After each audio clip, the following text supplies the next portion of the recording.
빌립보서 4장 1절부터 7절까지 돌아가면서 한 절씩 읽겠습니다. 그러므로 나의 사랑하고 사모하는 형제들, 나의 기쁨이요 멸류가 아닌 사랑하는 자들아, 이와 같이 주 안에 서라. 내가 유오디아를 권하고 순두개를 권하노니 주 안에서 같은 마음을 품으라.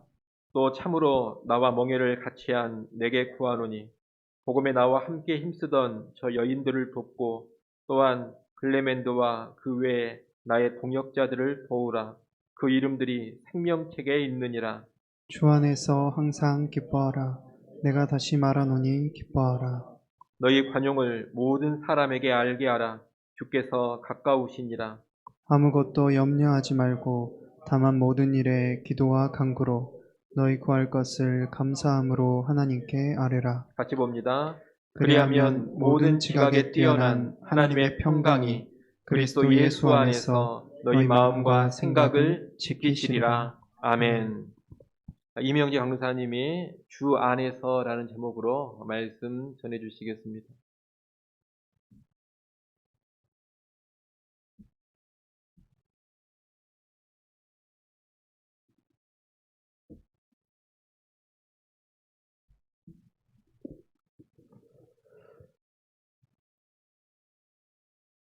주 안에서라는 것은 주님을 전적으로 의지하는 신앙을 말합니다. 오늘 함께 볼 빌립보서는 바울이 빌립보 교회의 성도들에게 모든 것이 다 주 안에서 이루어질 수 있다고 말합니다. 따라서 우리에게도 오늘날 모든 것이 주 안에서 이루어질 수 있다는 소망을 갖고 말씀 통해 주 안에서 하나님 말씀에 순종하는 삶 살 수 있기를 바랍니다. 먼저 첫 번째로 주 안에서 같은 마음을 품으라입니다. 2절 말씀을 함께 읽겠습니다. 2절 말씀 함께 읽습니다. 내가 요디오아를 권하고 순두개를 권하노니 주 안에서 같은 마음을 품으라. 아멘. 바울은 먼저 빌립보 교회의 성도들에게 같은 마음을 품으라고 말합니다. 같은 마음은 마음과 마음이 서로 통하는 것입니다. 대화를 하면 대화가 통하고 이야기를 하면 공감을 하는 것입니다. 이와 같이 본문에서 같은 마음을 품으라는 것은 같은 것을 생각하라 라고 직역할 수 있습니다. 그래서 같은 마음을 품는다는 것은 같은 것을 생각하는 것입니다. 하나님의 은혜로 세워진 빌립보 교회에서도 문제는 있었습니다. 성도 간에 같은 것을 생각하지 않아서 서로 마음이 통하지 않는 아픔이 있었습니다. 왜 이런 고통을 겪게 되었나 봤더니 그들은 바울의 사역을 도우려 했지만 도우려 했던 선한 마음이 서로 달라서 갈등이 일었습니다. 그래서 바울이 말하는 것처럼 성도가 서로 같은 것을 생각해야만 하는 이유가 있다면 그것은 바로 주님의 사역에 힘쓰기 위해서입니다. 같은 마음을 품어야 주님의 사역을 잘 감당할 수 있지 않겠습니까? 하지만 여러분도 아시다시피 같은 마음을 품는다는 것이 그리 말처럼 쉬운 일은 아닙니다. 성경의 하나됨에 대한 대표적인 말씀으로 예수님의 포도나무와 가지 비유를 예로 들 수 있습니다. 요한복음 15장에서 예수님은 나는 포도나무요 너희는 가지라 이렇게 말씀하십니다. 예수님과 성도가 주님에게 붙어 있듯이 성도가 서로 떨어져 있어 보이지만 하나로 연결되어 있다라고 말하는 것이죠. 가지가 나무에 붙어 있어 많은 열매를 맺는 것처럼 성도는 각자 도생하는 세상 사람들과는 다르게 그리스도 안에 연합되어 함께 살아간다는 것을 이 비유를 통해서 말씀해 주시는 것입니다. 가지가 나무에 붙어 있어 많은 열매를 맺는 것처럼 성도도 이렇게 예수님 안에 붙어 있을 때 많은 열매를 풍성하게 맺을 수 있습니다. 빌립보 교회의 성도들도 그리스도 안에서 한 몸이 되었습니다. 피를 나눈 형제보다 더 깊은 그러한 관계, 예수 그리스도의 피로 하나 된 영적 가족이 된 것입니다. 오늘 본문에서는 빌립보 성도들의 이름이 생명책에 기록되었다고 말하고 있습니다. 내 이름도 생명책에 기록되어 있고 당신 이름도 생명책에 기록되어 있으니 같은 하나님의 은혜로 구원받은 성도요 서로 하나 된 교회라고 말하는 것입니다. 오늘 본문에서는 이 빌립보 성도들이 생명책에 기록되어 있음을 통해서 하나됨을 말하고 있습니다. 이 생명책에 기록되었다는 것은 모세가 출애굽기 32장 32절 말씀에서 말하는 대로 영원한 생명을 얻은 성도들을 기록해 놓은 책입니다. 누가 기록했냐면 하나님이 기록하신 생명책에 성도들의 이름이 기록되어 있는 것입니다. 하나님께서 택한 백성들의 이름, 영원한 생명을 얻은 백성들의 이름을 하나님께서 생명책에 기록해 둔 것입니다. 그래서 3절 말씀에 그들의 이름이 생명책에 있다고 말하는데 3절 말씀도 우리 함께 읽겠습니다. 함께 읽습니다. 또 참으로 나와 멍에를 같이한 내게 구하노니 복음에 나와 함께 힘쓰던 저 여인들을 돕고 또한 글레멘드와 그 외에 나의 동역자들을 도우라. 그 이름들이 생명책에 있느니라. 아멘. 그들의 이름이 생명책에 있기 때문에 서로 도와야 할 이유가 바로 그 이름들이 하나님께서 택하고 지으시고 부르시고 생명 주시기로 약속하신 성도이기 때문이라고 말하고 있습니다. 그런 의미에서 성도는 우리 모두의 이름이 생명책에 기록된 것으로 말미암아 우리 모두가 같은 마음을 품고 같은 것을 생각할 수 있어야 된다는 것입니다. 성도는 그의 이름이 생명책에 기록되어 있기 때문에 같은 마음을 품어야 합니다. 그래야지만 주님의 몸된 교회가 주 안에서 설 수 있고 하나된 마음으로 교회가 더욱 굳게 설 수 있기 때문입니다. 사람이 모이는 곳은 언제나 문제가 없을 수는 없습니다. 우리가 구원받은 성도일지라도 완전하지 않기 때문입니다. 하지만 그렇다고 해서 한 마음을 품을 수 없는 것은 아닙니다. 사람인지라 육신이 연약해서 간혹 내 마음과 내 뜻이 주님보다 앞설 때가 있습니다. 이건 이렇게 해야 할 것 같고 이건 내 경험상 옳지 않은 것 같다고 생각할 때가 있을 수 있다라는 것입니다. 한없이 부족하고 연약한 존재가 사람이고 우리의 생각이 변하지 않는 진리일 수 없기 때문이겠죠. 그럼에도 불구하고 교회가 바로 서기 위해서는 서로 하나 되어야 된다. 한 마음을 품어야 된다. 라고 바울은 권면하고 있습니다. 그렇다면 그렇게 할 수 있는 방법은 무엇일까? 우리는 고민해 봐야겠습니다. 성도인 우리가 바로 서고 교회가 바로 서기 위한 방법. 그것을 오늘 본문에서 주 안에서라고 말하고 있습니다. 주 안에서만이 부족하고 연약한 존재인 우리가 주님 안에서 하나가 될 수 있다. 한 마음을 품을 수 있다. 당신과 내가 생각을 동일시할 수 있다. 라고 말하고 있습니다. 주 안에서 바로 선다는 것은 교회가 말씀으로 바로 선다는 것을 또한 의미합니다. 말씀이 우리를 지도하고 조율하고 다듬어서 그릇된 생각이 있으면 고쳐지고 그릇된 마음이 있으면 깎아지고 그릇된 뜻이 있으면 돌이켜서 하나님의 말씀 안에서 하나님의 뜻에 우리의 생각과 마음을 맞추는 것입니다. 그래서 주 안에서 같은 마음을 품는다는 것은 말씀 앞에 내 생각을 내려놓는 것입니다. 누구든지 주 안에서 같은 마음을 품으려고 한다면 내 생각을 내려놓아야만 가능한다라는 것이죠. 내 생각을 내려놓지 않고서는 서로 같은 마음을 품을 수 없을 뿐더러 같은 생각을 가질 수도 없습니다. 더 나아가 주님과 함께 하나 될 수도 없고 또한 바울의 사역을 돕는 그러한 돕는 자의 역할도 할 수가 없습니다. 빌립보 교회 성도들이 자신의 생각을 내려놓지 않고 제각각인데 어떻게 주 안에서 같은 마음을 품을 수 있겠습니까? 하지만 성도는 주 안에서 있을 때 같은 마음을 품을 수 있고 주 안에 있을 때 모든 사역이 가능하다라고 바울은 말합니다. 여러분도 잘 아시는 것처럼 한국 초기 교회사에 보면 말씀의 가르침을 받은 많은 성도들은 자신의 신분, 지위, 그런 것들에 상관없이 양반과 종이 형제가 되고 사람으로 취급받지 못했던 여성과 아이들이 주 안에서 하나 되어 양반도 종도 남성도 여성도 아이까지도 모두 주 안에서 한 마음으로 교회를 세웠던 것을 한국 교회사를 통해서 우리는 알 수 있습니다. 그 일을 통해서 하나님께서는 한국 교회에 큰 부흥을 허락하셨습니다. 이 모든 것은 우리나라의 믿음의 선배들이 주 안에서 같은 마음을 품었기 때문에 가능한 일이라고 믿습니다.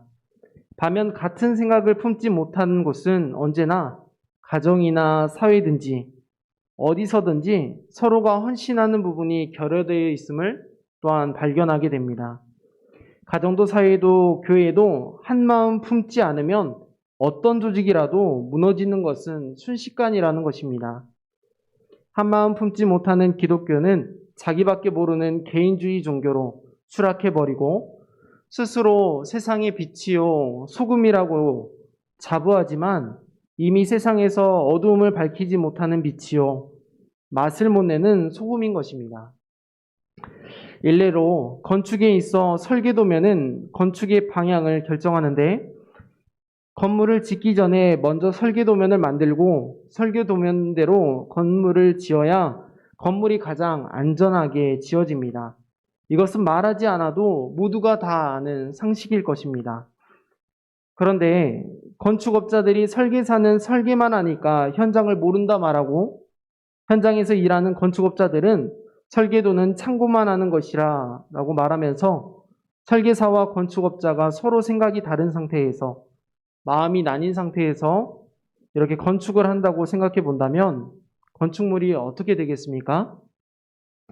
설계도면과는 다른 건물이 만들어지고 말 것입니다. 과거 한국의 많은 불법 건축물들이 건축 허가용 설계도면과 허가 후에 이중도면으로 건축물을 시공한다는 것이 알려지면서 국민들은 적지 않은 충격을 받았습니다. 시멘트와 물을 적절하게 섞어야 하는데 시멘트가 비싸다고 덜 넣어버리고 어차피 보이지 않는 기둥에 철근 10개 들어갈 것을 5개만 넣어서 눈가림만 하고 만들어진 건축물에 수백만 명, 수백 명, 수천 명이 산다고 생각해 보십시오. 세상에 설계도면 없이 지을 수 있는 그런 허락받은 집은 모래사장에서 모래로 짓는 모래집밖에 없을 것입니다. 그런데 이런 일은 건축에서만 있는 것은 아닙니다. 성도가 모여있는 교회에서도 언제든지 나타날 수 있는 일들입니다. 마치 건축업자와 설계사의 생각이 다르듯 하나님의 뜻과 내 뜻이 달라 그리스도인들도 주 안에서 한 마음을 품지 못하고 같은 생각을 품지 못할 수 있다는 것입니다. 하나님의 말씀은 한 마음을 품으라고 말씀하시는데 성도가 모여있는 교회에서도 내가 살아보니까 사는 것과 믿는 것이 다른 것 같습니다. 살아보니 경험적으로 말씀대로 한 마음을 품고 사는 것이 현실과 맞지 않습니다. 라고 말하면서 하나님의 말씀대로 살 수 없는 것들이 너무나 많다고 말합니다. 그래서 설계도와 현장에서의 건물이 다르게 지어지듯 성도의 삶이 말씀이 아닌 내 생각과 경험대로 지어졌다면 어떻게 되겠습니까? 성도의 삶도 교회도 불법 건축물과 마찬가지로 언제 무너져도 이상하지 않은 모래집, 그 모래집처럼 지어지고 있을 수 있다는 것입니다.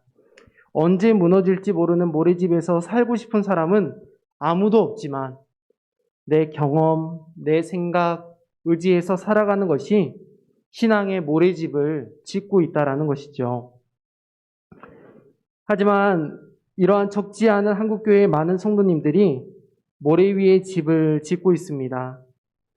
하나님의 자녀들이 말씀과 분리된 삶을 사는 것이 모래 위에 지은 집과 같은 꼴이 된 것입니다. 어디서부터 잘못되었습니까? 주 안에서 같은 마음을 품지 못했기 때문 아니겠습니까? 그러므로 같은 마음을 품을 수 있는 비결은 바로 무엇이냐? 오늘 본문은 우리에게 말씀합니다. 주 안에서입니다. 오직 주 안에서만 같은 마음을 품을 수 있습니다.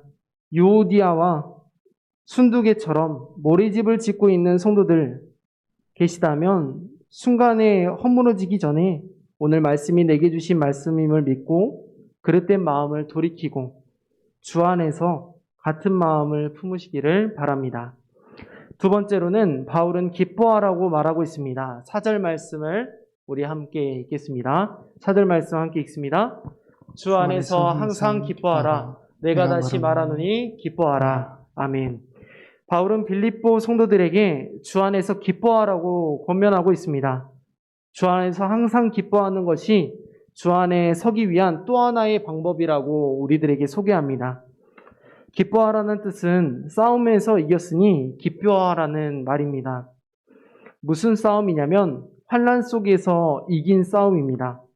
바울이 감옥에서도 기뻐했던 것처럼 곧 다가올 성도들에게 다가올 환난 가운데에서도 주 안에 이미 이겼으니 기뻐하라 라고 바울은 말하고 있습니다. 어린아이들이 언제 가장 기뻐하나 살펴보면 자신이 원하는 어떠한 일을 이루었을 때 또한 맛있는 음식을 먹을 때 굉장히 기뻐하는 모습을 볼 수 있습니다. 마찬가지로 그리스도인의 기쁨은 무엇인가? 내가 원하는 것, 이루는 것을 넘어서 주님의 뜻이 이루어질 때, 영적인 싸움에서 이길 때, 주님과 함께 있을 때, 또한 말씀을 먹고 누릴 때 세상이 줄 수 없는 기쁨을 맛볼 수 있다는 것입니다. 그렇다면 성도 여러분, 오늘 본문에서 바울이 빌립보 성도들에게 향해 항상 기뻐하라고 말하는데 여러분 항상 기뻐하고 계십니까? 오늘 하루만 돌아보더라도 항상 기뻐하지 못하고 살았던 것 같습니다. 삶에 지쳐서 자녀 양육에 혹은 경제적인 것 때문에 건강치 못해서 여러 가지 이유로 말씀에 부합하지 않고 항상 기뻐하지 못하고 살았던 것 같습니다. 하지만 본문이 말하는 기쁨은 우리가 생각하는 세상이 주는 기쁨과는 다른 기쁨인 것 같습니다. 이 기쁨은 세상이 주는 일반적인 기쁨이 아니기 때문입니다. 주님이 주시는 기쁨, 주님 안에서만 누릴 수 있는 영원한 기쁨입니다. 그런데 우리가 항상 기뻐하며 살 수 있냐? 아니라는 것입니다. 왜 영원히 기뻐할 수 없을까? 왜 항상 기뻐할 수 없을까? 우리는 고민해 봐야 됩니다. 그것은 항상 기뻐하는 것이 불가능하기 때문입니다.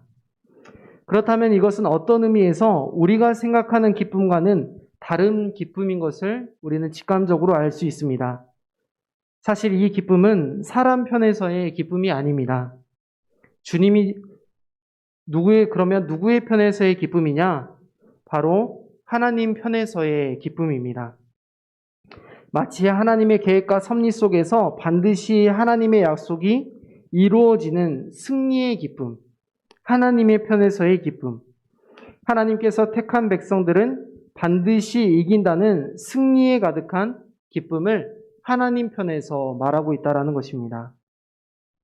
하나님의 신실하심으로 마땅히 이루어질 일이기 때문에 항상 기뻐할 수 있는 것입니다.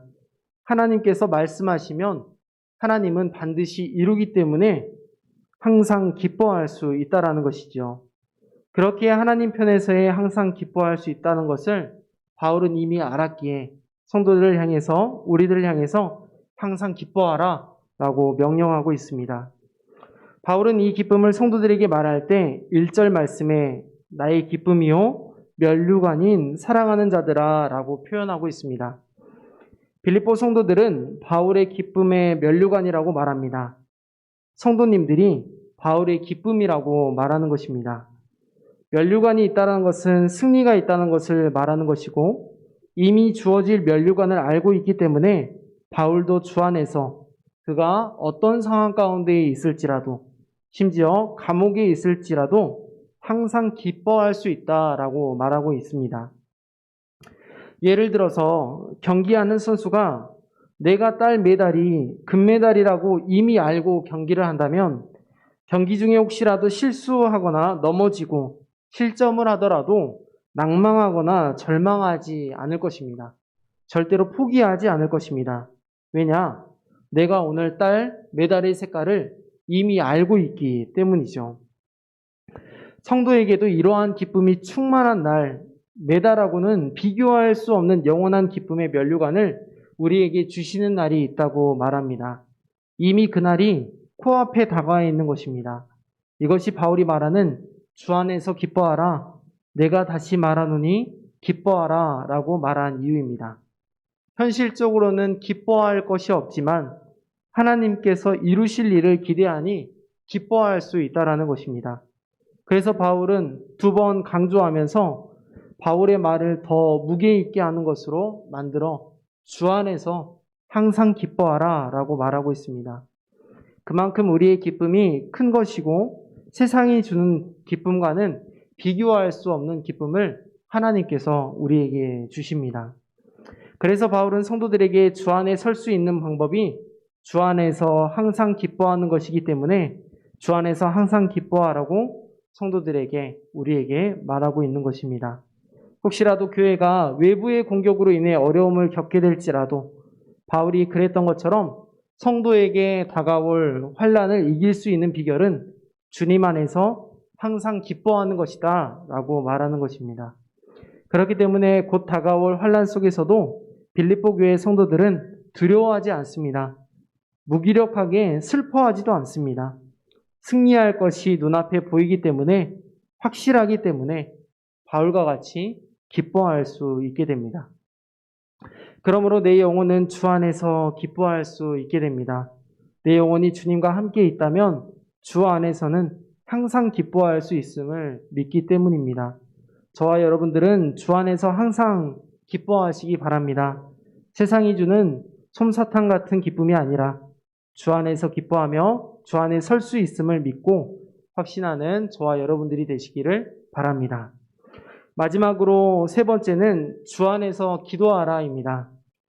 바울은 주 안에서 기도하라고 말하는데 우리가 살폈던 것처럼 첫 번째는 주 안에서 같은 마음을 품고, 두 번째는 주 안에서 항상 기뻐하며, 마지막으로는 주 안에서 기도하라라고 말하고 있습니다. 이렇게 주 안에서 기도하기 위해서 빌립보 교회 성도들의 신앙에 근간을 흔드는 외부적인 요소들이 삶의 곳곳에 도사리고 있었음을 알 수 있습니다. 어떤 상황에서도 주 안에서 꼭 해야 될 것이 있는데 그것은 기도라고 말하고 있습니다. 본문 6절 말씀입니다. 우리 6절 말씀 함께 읽습니다. 아무것도 염려하지 말고 다만 모든 일에 기도와 간구로 너희 구할 것을 감사함으로 하나님께 아뢰라. 아멘. 6절 말씀은 바울이 빌립보 교회 성도들에게 기도하라고 권면하면서 기도와 간구 그리고 아뢰라라는 말을 통해서 성도에게 있어 기도의 풍성함에 대해서 알려주고 있습니다. 하지만 우리가 주목해야 할 것은 모든 일에 기도해야 한다라는 것입니다. 빌립보 교회는 다가올 미래에 겪을 환난을 준비하며 조금은 염려하는 마음이 그들 속에 있었을 것입니다. 하지만 바울은 뭐라고 권면하고 있냐? 염려하지 말고 모든 일에 기도와 간구로 너희 구할 것을 하나님께 감사함으로 아뢰라 이렇게 말하고 있습니다. 성도의 궁극적인 승패는 모든 일에 기도에 달려있다라는 것을 바울은 알려주고 있는 것입니다. 다만 바울이 강조하는 것은 기도하라는 것인데 성도가 다가올 환난을 맞이할 때 염려가 생길 수 있지만 그마저도 하나님께 맡기고 기도한다면 반드시 승리할 것을 확신하기 때문에 반드시 믿음이 승리한다고 확신하면서 모든 일을 하나님께 맡기는 것으로 기도하라라는 것입니다. 그래서 바울은 빌립보 성도들에게 기도할 것을 권면하면서 감사할 수 없는 상황에서도 감사함으로 하나님께 아뢰라고 말하고 있습니다. 어떻게 감사할 수 없는 상황에서 감사할 수 있습니까? 염려와 감사는 함께할 수 없는 것임에도 불구하고 바울은 감사하라고 말하고 있습니다. 하지만 감사하며 기도하면 우리가 품었던 염려는 떠나가기 때문에 감사함으로 하나님께 기도하는 것이 염려를 버릴 수 있는 방법이라고 소개합니다. 하나님께서 성도의 환난은 환난으로 끝내지 않으시고 끝내 승리케 하실 것을 믿기 때문에 바울은 성도들에게 감사함으로 하나님께 아뢰라, 감사할 수 없는 상황에서도 감사함으로 기도하라 라고 말하는 것이죠. 따라서 6절에서 바울은 하나님의 능력과 하나님이 하실 일을 신뢰하며 성도들에게 감사하며 기도하라고 말하는 것입니다.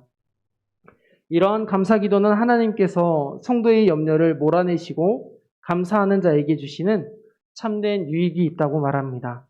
7절 말씀을 여러분들이 한번 읽어보십시오. 7절 말씀 읽습니다. 그리하면 모든 지각에 뛰어난 하나님의 평강이 그리스도 예수 안에서 너희 마음과 생각을 지키시리라. 아멘. 무슨 일이든지 어떤 일이든지 기도하고 간구하며 감사함으로 하나님께 기도한다면 우리에게 주어지는 보상이 있다라고 7절 말씀이 말하는데, 그것은 모든 지각에 뛰어난 하나님의 평강이 그리스도 예수 안에서 우리의 마음과 생각을 지켜주신다라고 우리들에게 약속해 주십니다. 기도하면 염려가 물러가는 이유가 바로 이 하나님의 약속 때문입니다. 하나님의 평강이 우리의 마음과 생각을 지켜주시기 때문에 감사함으로 하나님께 기도하는 사람은 더 이상 염려하지 않는 것입니다. 그래서 기도하는 것은 하나님께서 지켜주신다는 것을 믿는 것입니다. 기도하는 사람은 그리스도 예수 안에서 하나님의 평강으로부터 보호를 받는다는 것을 확신하기 때문입니다. 하나님께 의뢰하며 하나님께 모든 일을 맡겨드렸기 때문에 하나님의 평강이 기도한 성도를 지켜주시는 것이죠. 반대로 염려하는 것은 내가 모든 일을 책임지려고 하는 마음, 즉 그 모든 일의 성패는 나에게 있다는 것을 말합니다. 참된 성도라면 모든 일을 하나님께 맡기고 기도할 수 있어야겠지만 그렇지 않음을 통해서 염려하는 것은 하나님을 믿지 못하는 것이 됩니다. 그것이 성도로서 하나님의 평강 안에서 하나님의 보호를 받는 길임에도 불구하고 믿지 못하는 것은 하나님을 믿지 못하는 것이 됩니다. 그래서 바울은 주 안에서 기도하라고 권면하는 것입니다. 주 안에서 서는 것이 스스로의 힘으로는 불가능하기 때문에 노력한다 해서 되는 것이 아니기 때문에 주 안에서 예수 그리스도의 이름으로 기도할 때 평강 가운데 하나님께서 보호해 주신다라고 말해 주시는 것입니다. 그래야 염려하지 않고 감사하며 살 수 있고 기도함으로 모든 지각이 뛰어난 하나님의 평강이 우리의 생각과 마음을 지켜주실 것은 바울이 확신했기 때문입니다. 모든 염려 속에서도 하나님이 우리를 지켜주십니다. 기도하는 사람, 하나님께 모든 염려를 맡기고 간구하고 아뢰는 사람을 하나님의 평강으로 지켜주시겠다 약속해 주십니다. 성도 여러분, 주 안에 서기 위해서 하나님 앞에 감사함으로 기도하시기 바랍니다. 기도할 때 내가 할 수 있는 것은 기도하지 않고 내가 못하는 것은 하나님께 기도하는 것이 아니라 일부분만 하나님께 아뢰는 것이 아니라 모든 일에 기도와 간구로 하나님께 감사함으로 하나님께 모든 것들을 맡기시기 바랍니다. 전적으로 모든 일을 하나님께 맡길 때 하나님께서 책임져 주십니다. 하나님께서 주 안에서 여러분들을 세우실 뿐만 아니라 염려가 오히려 감사로 우리의 분주한 마음과 복잡한 생각을 하나님의 평강으로 바꾸어 주실 것입니다. 내 뜻 아닌 하나님의 뜻을 이루실 때 하나님께서 우리들에게 그러한 평강을 이루어 주십니다. 그러므로 바울의 권면을 통해 주 안에 설 수 있도록 모든 일에 기도와 간구로 구할 것을 감사함으로 하나님께 기도하는, 하나님께 맡겨드리는 저와 여러분 되기를 간절히 소망합니다. 말씀을 마치면서 우리는 빌립보서 4장 말씀을 통해서 세 가지를 살펴보았습니다. 같은 마음을 품을 것, 항상 기뻐할 것, 감사함으로 하나님께 기도할 것. 만약 같은 마음과 항상 기뻐하는 것, 기도하는 것이 주 안에서 이루어지지 않고 있다면 우리는 하나님을 신뢰하지 않고 있다는 것을 우리는 스스로 자각해야 합니다. 왜냐? 주 안에서는 이 모든 것들이 불가능한 것이 아니라 가능하기 때문입니다. 말씀은 가능하다 하는데 우리가 불가능하다고 말한다면 말씀을 믿지 못하는 것이 되기 때문입니다. 왜 믿지 못하냐? 분리된 마음, 기뻐하지 못함과 감사하지 못하는 것 때문에. 그러므로 복음에 합당한 삶을 살기 위해서 우리는 먼저 내 자신이 주 안에 있음을 우리가 스스로 점검해 보아야겠습니다. 그렇다면 복음에 합당한 삶은 무엇이겠습니까? 바로 오늘 본문이 우리들에게 소개하는 것처럼 주 안에 있는 것입니다. 말씀 속에서 굳게 서 있기만 한다면 화해할 일이 있으면 화해할 수 있고 서로 다른 생각을 갖고 있으면 내 생각을 굽혀서 조율할 수 있고 한 마음을 품을 수 없는 마음도 주 안에서 한 마음으로 융합될 수 있기 때문입니다. 외부로부터 오는 환난과 핍박 앞에서도 염려하지 않고 모든 일에 기도와 간구로 감사함으로 하나님께 맡기게 됩니다. 하나님께서 기도하는 성도의 간구를 들으시고 어려움 속에서도 그를 하나님의 평강으로 그리스도 예수 안에서 성도의 마음과 생각을 지켜주시는 것을 우리는 믿어야겠습니다. 바른 길을 숙고하고 행하는 삶은 결국 평강의 하나님과 함께하는 길임을 우리는 알아야 합니다. 그의 한 마음을 품지 못하는 혹여 지체가 있다면 서로 나서서 협력할 수 있도록 한 마음을 품을 수 있도록 도와주어야 합니다. 이것은 교회가 함께해야 할 일이기 때문입니다. 염려와 어려움 중에 걱정하고 아파하고 있는 가슴 아픈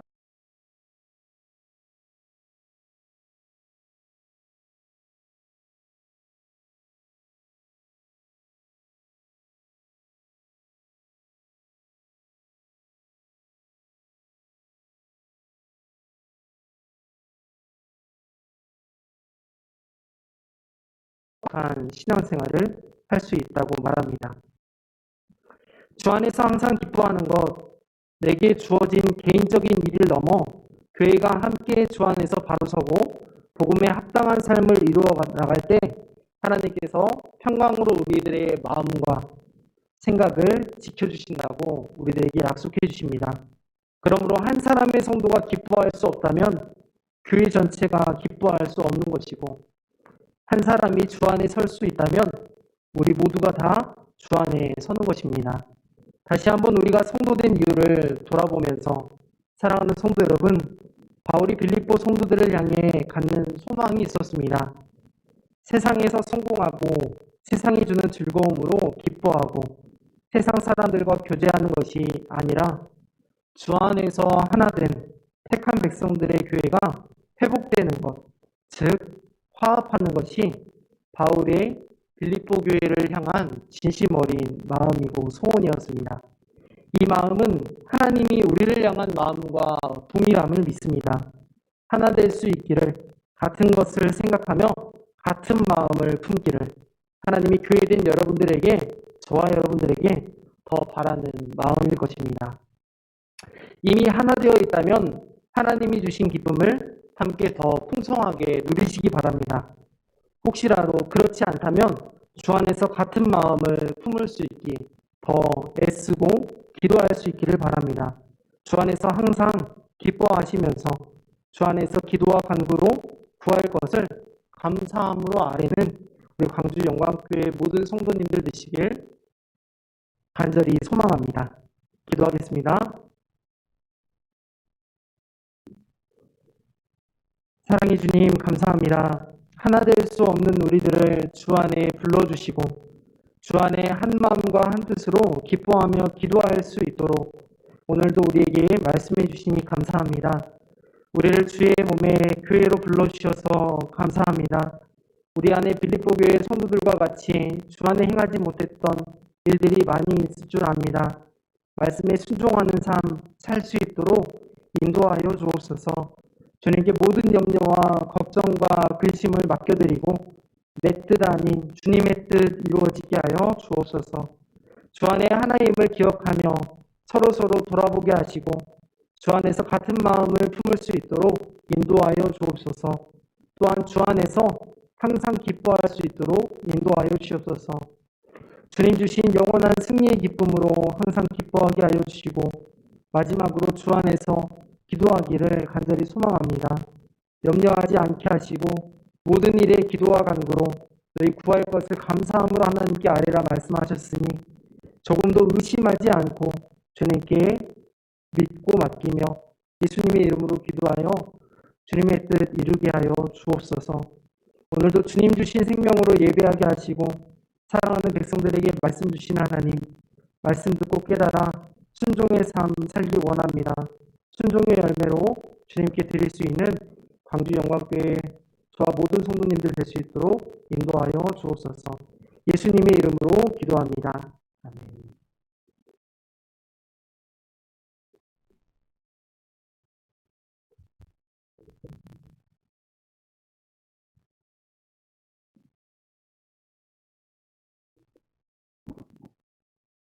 교회 소식 말씀드리겠습니다. 오늘 예배 마친 후에 정기당회로 모이겠습니다. 청년부 여름 수련회가 내일부터 토요일까지 장성 엘림 동산에서 있습니다. 위하여 기도해 주시면 감사하겠습니다. 이번 주 토요일 7월 2일 오전 10시부터 유초등부 전도 초청 잔치가 있습니다. 위하여서 기도해 주시기 바랍니다. 이번 주일 오전 예배 후에 재직회로 모이겠습니다. 우리 찬양합니다. 우리 찬송가 370장 찬양합니다.